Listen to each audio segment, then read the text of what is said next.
नमस्कार, मैं हूं आपके साथ अंकिता पाल। बुलेटिन की शुरुआत करते हैं। भारतीय अंतरिक्ष यात्री ग्रुप कैप्टन शुभांशु शुक्ला ने 18 दिन की अपनी ऐतिहासिक अंतर्राष्ट्रीय अंतरिक्ष स्टेशन यात्रा पूरी की है और धरती पर लौट आए हैं। ये उनकी पहली अंतरिक्ष यात्रा थी और साथ ही एक्सियो मिशन 4 AX4 का हिस्सा थी और इस दौरान उन्होंने न केवल वैज्ञानिक प्रयोग किए बल्कि भारत के अंतरिक्ष कार्यक्रम के लिए अनुभव भी जुटाया। शुभांशु शुक्ला 25 जून 2025 को फ्लोरिडा के कैनेडो स्पेस सेंटर से स्पेस एक्स के फॉल्कन 9 रॉकेट से लॉन्च किए गए थे और 26 जून को भारतीय समयानुसार दोपहर 4:01 पर ISS से जुड़े थे। इसमें वैज्ञानिक शोध, जनसंपर्क और भारत के गगनयान मिशन के लिए तैयारी शामिल है।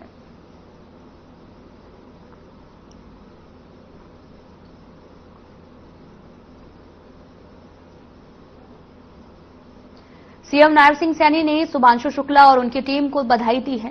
सीएम ने सोशल मीडिया पर बधाई संदेश जारी करते हुए लिखा कि वसुंधरा पर आपका स्वागत है शुभांशु।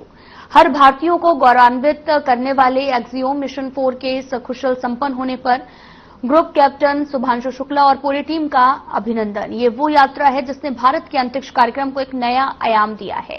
ये वो यात्रा है जो हमारी भावी पीढ़ी को अंतरिक्ष की ओर एक नए दृष्टिकोण के साथ निहारने को प्रेरित करेगी।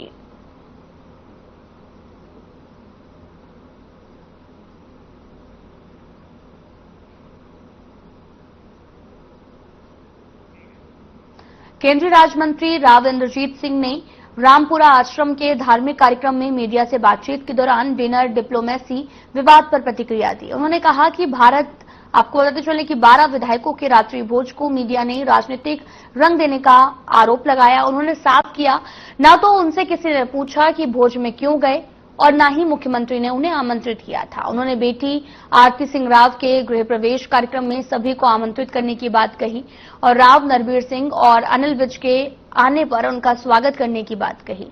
साथ ही रामगढ़ भगवानपुर गांव में अस्पताल की मांग को लेकर जारी धरने पर उन्होंने कहा कि अगर कहीं बेहतर जगह मिलती है, जैसे कि सेक्टर 18 में प्रस्तावित 5 एकड़ जमीन, तो वहां पर अस्पताल बनाना चाहिए।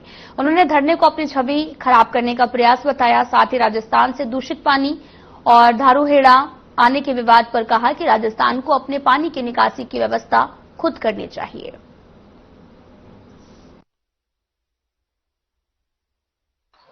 ना किसी से किसी ने पूछा कि क्यों इंद्रजीत सिंह के खाने पे गए हो, ये मीडिया वालों का ही आकलन था। और ना ही आज के दिन सीएम साहब को बुलाने के लिए मेरे को किसी ने कहा। तो वो तो जैसे मैंने पहले फरमाया था कि भाई हम सहज सहज अपनी बेटी के घर के विषय के अंदर लोगों को आमंत्रित करते जा रहे हैं घर प्रवेश के तौर के ऊपर। उस तौर के ऊपर सीएम साहब को भी बुलाया, उस तौर के ऊपर हमारे इलाके के जो एमएलए साहिबान थे उनको भी बुलाया हमने। सबको बारी बारी चलेंगे और आगे भी चलेगा। ऑफिसर को भी बुलाएंगे, मंत्रियों को भी बुलाएंगे, राव नरबीर भी आएंगे, अनिल विज भी आएंगे। देखो अगर आते हैं तो जरूर उनका स्वागत है।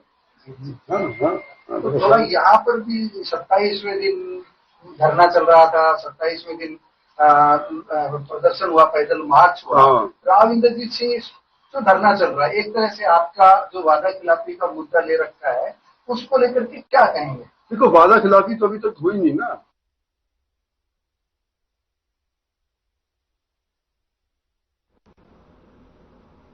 हरियाणा के पूर्व सीएम भूपेंद्र सिंह हुड्डा ने बंगाल से बीजेपी के पूर्व सांसद अर्जुन सिंह को मानहानि का लीगल नोटिस भेजा, जिसमें कहा गया कि भूपेंद्र सिंह हुड्डा के खिलाफ जो आपने बयान दिया है वो पूरी तरीके से गलत है। वे कभी भी अर्जुन सिंह से नहीं मिले, इसलिए 7 दिन के अंदर वो माफी मांगे और जो बयान अलग अलग वीडियो प्लेटफॉर्म पर हैं उनको हटाया जाए। अगर वो ऐसा नहीं करते हैं तो उनके खिलाफ कानूनी कार्रवाई की जाएगी।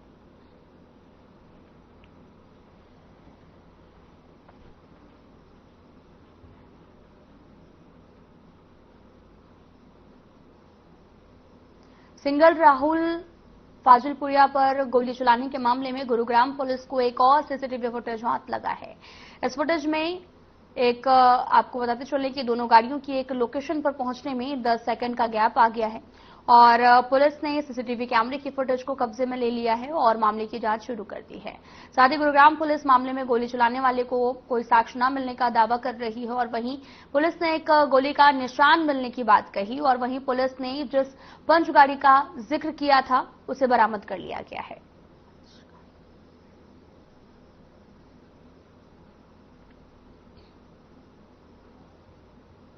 खबर रतिया से है, जहां पर गांव मोहम्मदपुर सोत्र में रोडवेज बस के चपेट में आने से एक महिला की दर्दनाक मौत हो गई। हरियाणा रोडवेज बस रतिया से भूना जा रही थी जब यह हादसा हुआ। मृतक महिला की जीवन सिंह की पत्नी रंजीत कौर के रूप में हुई और महिला घर से पैदल खेतों की ओर जा रही थी। हादसे के बाद लोगों में भारी रोष है।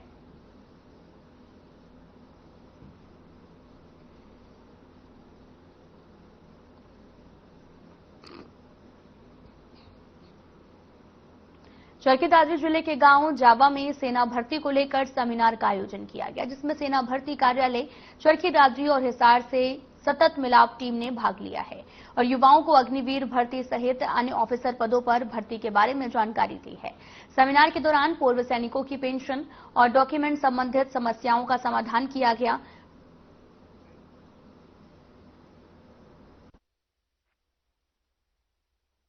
इससे क्या बच्चों के भविष्य को संवारने की भी एक नई दिशा मिलेगी और जो हमारी इंडियन आर्मी देश के लिए काम करती है तो इससे हमारे बच्चों को भी प्रेरणा मिलेगी। आज उनका यही कार्य है, वो बच्चों को प्रेरणा देने आए हैं और मुझे लगता है कि आज के इस मोटिवेट के बाद बच्चे आगे बढ़ेंगे और देश सेवा के लिए जरूर आगे आएंगे बच्चे। मेरे को 3-4 साल हो गए अपने गांव के स्कूल प्रिंसिपल साहब से मिलते हुए। इस स्कूल ने जो प्रोग्रेस प्रिंसिपल साहब के अध्यक्षता में की है विद इनके स्टाफ और हमारे जो सरपंच मैम है उनके सहयोग से, तो शायद ही इसे हरियाणा के अंदर कोई स्कूल होगा, क्योंकि ये स्कूल डिस्ट्रिक्ट लेवल नहीं एक स्टेट लेवल के ऊपर भी अल्लाह दर्जा चल रहा है। वो प्रिंसिपल साहब मतलब अब इसको एक ये नहीं कि मेरी ड्यूटी है। जो हमारा संगठन पूर्व गौरव सोसाइटी है वो एक हमारे देश के लिए जो युवा बच्चा होता है उसको प्रेरित करने के लिए हमारा निरंतर प्रयास रहता है और हम एक हमारी सतत मिलाप टीम है जो इस जिले को देख रही है उसके संपर्क में रहते हैं और जो भी स्कूल से हम संपर्क करके और इस तरह की योजना के लिए हम सेमिनार रखते हैं। मैं आपको उदाहरण देना चाहता हूं कि इस देश के लिए अगर इस तरह के समारोह नहीं होंगे और हमारी युवा पीढ़ी प्रेरित नहीं होगी। और जिला सैनिक गौरव सैनिक संगठन के जो अध्यक्ष हैं हमारे सोमवीर शर्मा जी और दलीप साहब जो है सूबेदार दलीप साहब जो है इसी गांव से साथ में, तो वो मिलने आए और ये इस प्रोग्राम की रूपरेखा बताई तो हमें बड़ी खुशी हुई कि ऐसी चीज जो है स्कूलों में होनी चाहिए। फतेहाबाद में स्कूली बच्चों के हालात अब देखते नहीं बन रहे। दरअसल जिले के गांव बनगांव में स्कूल के आगे से नदी बह रही है जिससे सड़क लबालब है और ऐसे हालातों में बच्चे स्कूल में प्रवेश कैसे करेंगे। अगर बच्चे प्रवेश कर भी गए तो अध्यापक उन्हें कैसे पढ़ाएंगे, क्योंकि पूरे स्कूल में पानी भर चुका है और ये कोई नई बात नहीं है। दरअसल हर बरसात में यहाँ के यही हालात होते हैं और नौबत यहाँ तक आती है कि ज्यादा बरसात होते ही बच्चों की छुट्टियां करनी पड़ती हैं। सबसे चौंकाने वाली बात तो ये है कि इस गांव के सभी स्कूल इसी रोड पर हैं और यहां बरसात आते ही नदी का रूप ले लेती है।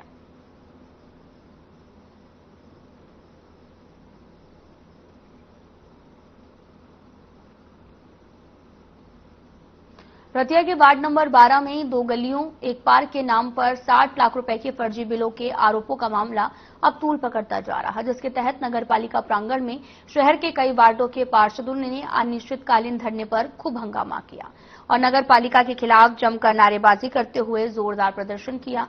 इतना ही नहीं, पार्षद ने जहां 60 लाख रुपए के फर्जी बिल बनाकर गोलमाल के मामले में मुख्यमंत्री को पत्र लिखकर जांच करने की मांग की है। वहीं पार्षदों का आरोप है कि शहर में कई कॉलोनियों की एनडीसी गलत तरीके से बनी है।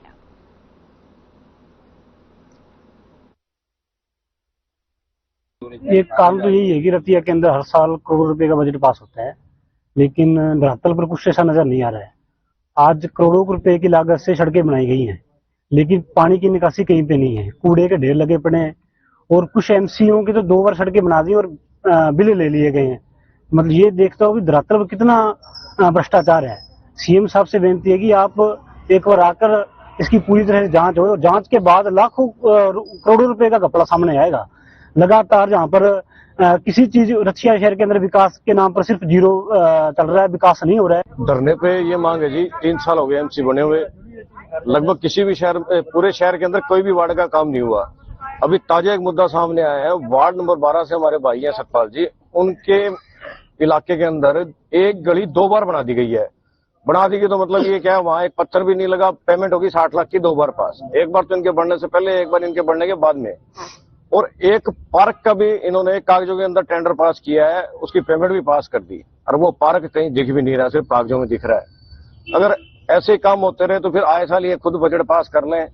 आप हमारे बीच में आए, हमारी बात सरकार तक पहुंचाएंगे, लोगों तक पहुंचाओगे। मैं थोड़ी डिटेल रूप में बता देना चाहता हूं कि 19 जून 1922 को इस नगर पालिका का इलेक्शन हुआ था और 22 जून 1922 को इसका रिजल्ट आया था और 11 जुलाई 2022 को नोटिफिकेशन जारी हुआ था हमारे एमसी बनने का। उस समय से लेकर आज तक कोई भी सुचारू रूप से कार्य नहीं हो रहा। एनओसी के जितने भी केस हैं लोकल शहर के, चाहे वो मजदूरों के हों, चाहे किसानों के हों, चाहे व्यापारियों के हों, चाहे दुकानदारों के हों, चाहे कर्मचारियों के, बिना पैसे एनओसी नहीं देते। कल सेक्रेटरी साहब हमारे बीच में आए थे, 10 मिनट बैठ के गए हैं और वो पूछने आए थे भी आप क्यों बैठे हो और क्या चाहते हो। हमने वही अपनी बातें रखी कि एक तो हमारी जो गलियों वाला मामला और पार्कों वाला मामला जो 60-65 लाख, वो 2 गलियां और 2 पार्क नजायज बना के उसकी पेमेंट करी है 60-65 लाख रुपए की। और दूसरा जो नहीं बनी, वो कागजों में बनी है। और दूसरा मामला ये था कि जो 6-6.5 करोड़ का कोई अभी बताया गया कि 3-4 वार्डों के वर्क ऑर्डर हुए हैं, उसका काम अभी तक नहीं चला, उस काम को चलाया जाए। वो कहते हैं हम चला। फिलहाल यहां रुकते हैं एक छोटे से ब्रेक के लिए।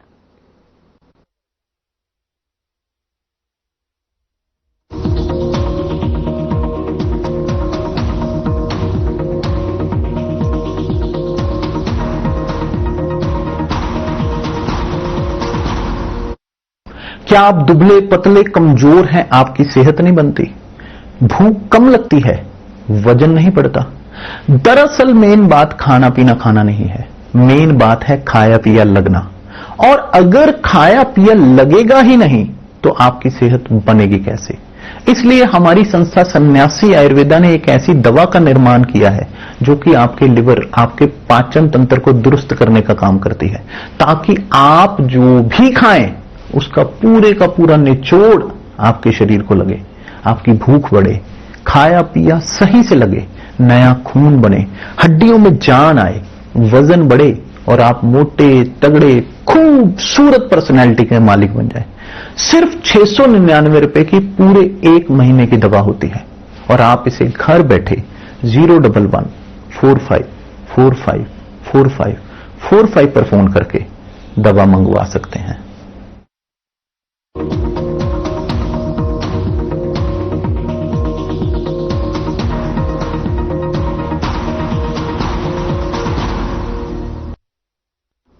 ब्रेक के बाद स्वागत है आप सभी का। रुक करते हैं खबरों की तरफ। कलावली गांव के ज्वलघर में ही हैफेड राइस मिल से आया कथित केमिकल युक्त और सल्फास से प्रदूषित पानी पूरे गांव के लिए चिंता का बड़ा कारण बन गया है।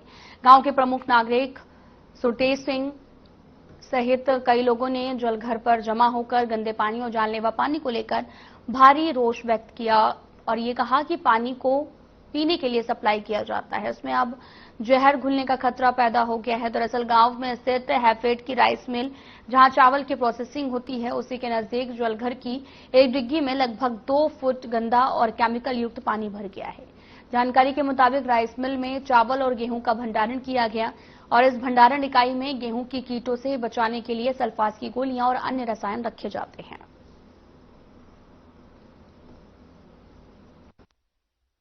जी, यहाँ पास में ना हैफेड का स्टोर बना है, जो कि इन्होंने बताया हैफेड के क्या होता है, उसमें पानी स्टॉक होने के बाद वो पानी को यहाँ दीवार को पंचर करके यहाँ डाल देते हैं, जिसके लिए हम उनको नोटिस दे देंगे और अपना जहाँ उन्होंने पंचर करा कोशिश करेंगे उसको रिपेयर करेंगे।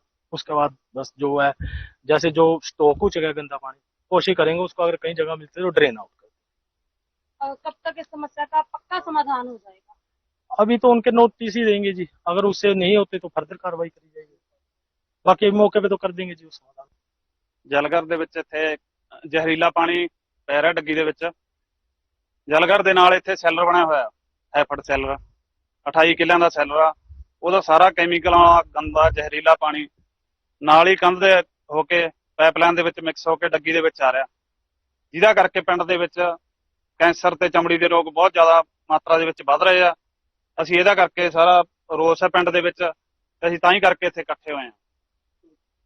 अब तक आपने किस किस को कॉल किया है या क्या आपने मांग रखी है? ਮੰਗ ਸਾਡੀ ਇਹੀ ਹੈ ਵੀ ਇਹਨਾਂ ਤੇ ਜਿਹੜਾ ਆਪਣਾ डिपार्टमेंट सुबह भी पानी छोड़ा गया है, ये भी खबरें सामने आ रही है। ये सारा गंदा पानी आता है। पानी की सप्लाई की हमें समस्या नहीं, पानी तो हमारे चौथे दिन आ जाता है, पर गंदा पानी आता है। हम आज जो मुद्दे लेकर यहाँ आए हैं वो गंदे पानी के, जो वाटर वर्क्स का खाड़ है, पिछली पाइप जगह जगह से तोड़कर साथ में हैफड़ का गोदाम है, वो पानी मिक्स हो रहा है। हैफड़ का जो गंदा पानी है वो आ रहा है, रात भी आपने वीडियो बना के भेजी, फिर भी जो है सुबह पानी वही गंदा पानी चलाया गया।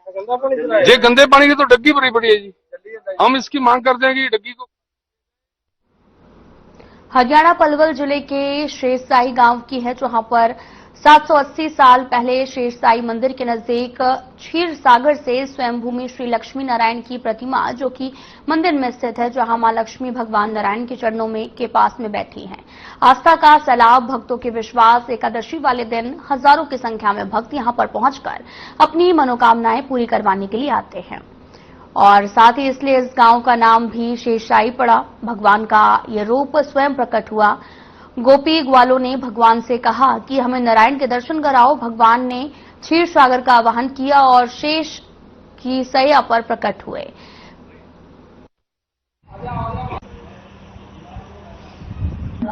इसकी महत्ता ये है कि ये स्वयंभू है, प्रभु लक्ष्मी नारायण जी स्वयंभू है। यहाँ बताया गया है कि क्षीर सागर से इनकी उत्पत्ति हुई है। 2 भक्तों के द्वारा कहा सपने में दर्शन दिए हैं, उन्होंने ही बताया है और ये स्वयंभू हैं, खुद प्रकट हुए हैं धरती से। तो इनकी महानता ये है कि यहाँ जो भी इस मंदिर में आता है उसकी हर मनोकामना पूरी करते हैं। ये भगवान श्री कृष्ण की क्रीड़ा स्थली है, ब्रज 84 कोष के अंतर्गत है और यहाँ पवित्र स्थल और परम पूज्य धाम श्री लक्ष्मी नारायण जी का पुजारी हूँ। और जो आपने पूछा है कि शाम का क्या नजारा होता है, तो शाम का लक्ष्मी नारायण जी के सामने जो क्षीर सागर है, यहाँ दूर दूर से भक्त लोग आते हैं, अपना बल्लभगढ़, दिल्ली, फरीदाबाद, पलवल, और शाम को गाड़ियों का तांता लग जाता है। शाम को संध्या आरती होती है, आरती के वक्त छींटे लगते हैं, तो लोग छींटे की बहुत मान्यता मानते हैं और छींटों की मान्यता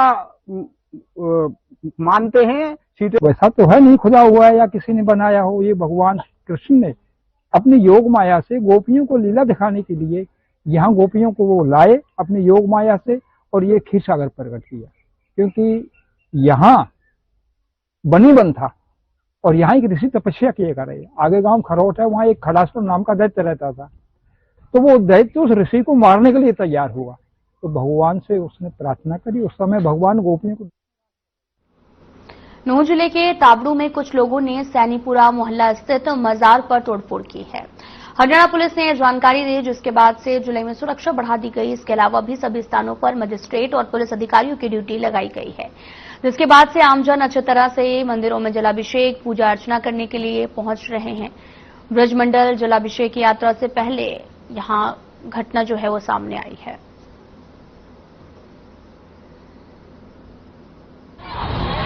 तो हम उस पर कार्रवाई जरूर करेंगे, लेकिन अभी उसकी वजह से कोई बाहर न्यूज में चल रहा हो या कहीं और से भी चल रहा हो कोई ऐसी अफवाह, बिल्कुल भी ध्यान देने की जरूरत नहीं है। आधिकारिक तौर से जो हमारे PRO उनके माध्यम से कोई बात आती है वो उसी को स्वीकार करें। तो कुल मिला के आज जलाभिषेक यात्रा बहुत अच्छे से जो है वो कंडक्ट की जा रही है और बहुत अच्छे से ही जिला प्रशासन और हम सब पूरे नूंह वासियों के सहयोग से बहुत। हमारे बाहर से जो लोग आए हैं उनकी सुविधा को देखते हुए उनके लिए सुविधाएं बहुत अच्छी उन लोगों ने की। सुरक्षा प्रशासन की पूरा जो है हरियाणा सरकार की तरफ से पूरा सहयोग है और पूरी तरह बटालियां जितनी भी है सब यहाँ। फरीदाबाद के बल्लभगढ़ में दिल दहला देने वाला मामला सामने आया, जहां पर 7 बदमाशों ने सरेआम एक युवक को जंगल में ले जाकर पीट कर मार डाला है। इतना ही नहीं, उसकी पिटाई का वीडियो सोशल मीडिया पर जमकर वायरल हो रहा, जिसके बाद से लोगों में दहशत का माहौल बना हुआ है। सरेआम हुई इस हत्या के बाद पुलिस ने ये 12 तारीख को एक आकाश नाम का लड़का है, जिसको 6-7 बंदे थे जो FIR में नामजद हैं। उन्होंने इसको ले जाके इसके साथ मारपीट की है और मारपीट के दौरान ये एडमिट हुआ था। तो 13 तारीख को इसकी मदर की तरफ से मुकदमा दर्ज किया गया था। उस मुकदमे में हमने 5 आदमियों को भी अरेस्ट कर लिया है, 2 अभी बकाया हैं जिनको जल्द अरेस्ट कर लिया जाए।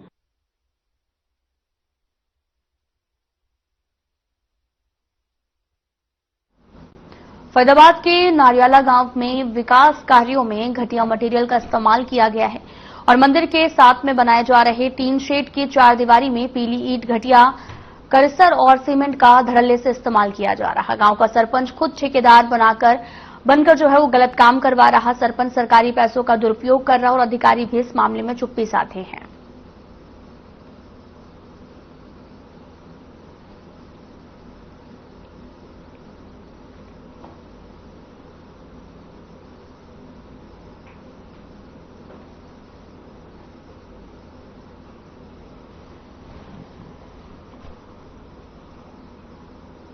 इंदौर में कुछ दिन पहले बनाई गई सड़क अभी से टूटनी शुरू हो गई है। लोगों का आरोप है कि सड़क निर्माण में घटिया सामग्री का इस्तेमाल किया गया है। लोक निर्माण विभाग के कर्मचारी और अधिकारी ठेकेदारों के साथ में मिलकर निर्माण कार्यों में कोताही बरत रहे हैं, जिससे न सिर्फ सरकार के पैसों का दुरुपयोग हो रहा है, बल्कि जो सुख सुविधाएं ग्रामीणों को मिलनी चाहिए वे नहीं मिल पा रही हैं। और ऐसे में ग्रामीणों का भी कहना है कि सरकार तो ठीक कार्य कर रही है, लेकिन विभाग के अधिकारी और ठेकेदार सरकार को चूना लगाने में कोई कसर बाकी नहीं छोड़ रहे।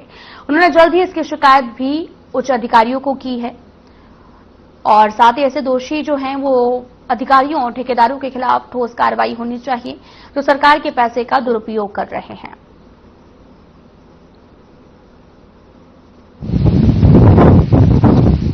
अभी 1-1.5 महीना पूर्व ये सड़क बनी है और अब से पहले ये बैठने शुरू हो गया। इसमें कोई दो राय की बात नहीं कि सरकार ने मतलब कोशिश की है कि बढ़िया बने, लेकिन ठेकेदार माल पे जाते हैं, बताइए क्या करें। और ऐसे में सामाजिक जो लोग हैं वो कहते भी रहते हैं, लेकिन सुनाई नहीं होती। पता नहीं क्या कारण है सरकार में ऐसी सड़कों की, जबकि रानी है यह सरकार, सड़कें बनाती है। देखते हैं कि इन सरकारों में जब भाजपा की सरकार आई है, वहाँ देखो आपके सामने की बात है, इसमें कोई तरह की बात नहीं, बल्कि समाज में इस बात का बड़ा रोष है कि भाई देखो भी क्या। फिर ये टुकड़ा दानोगढ़ी थोड़ी, दानोगढ़ी से इतना मतलब उत्तर प्रदेश को मिलाता है, ये कलरी जगीर का 1.5 किलोमीटर का टुकड़ा वो नहीं बना पा रही है। सफेदे खड़े या लकड़ी खड़ी या जंगलाते सड़क वड़ना किस तरह दे रखी, किस तरह बेच रखी, पर नंबर लग रहे, पब्लिक आने जाने दुखी और ये सुखी।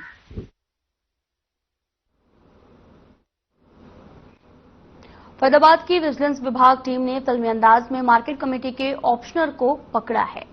आपको बता दें कि पलवल मार्केट कमेटी में कार्यरत ऑप्शनर सतीश ने एक व्यक्ति से दुकानों के कंप्लीशन सर्टिफिकेट की आवाज में 1,30,000 की रिश्वत की मांग की थी और इसके बाद में पीड़ित ने इसकी शिकायत विजिलेंस विभाग को दी। विभाग ने इस मामले में टीम का गठन किया। टीम ने आरोपी सतीश को रिश्वत लेने के आरोप में उसे गिरफ्तार किया है और जब आरोपी सतीश विजिलेंस टीम को देखकर अपनी गाड़ी से निकलकर भाग रहा था तो फिल्मी अंदाज में इंस्पेक्टर संतराम और उनकी टीम ने आरोपी को धर दबोचा और ये पूरी घटना वहां पर लगे सीसीटीवी कैमरे में कैद हो गई है। आरोपी के खिलाफ कार्रवाई की जा रही है।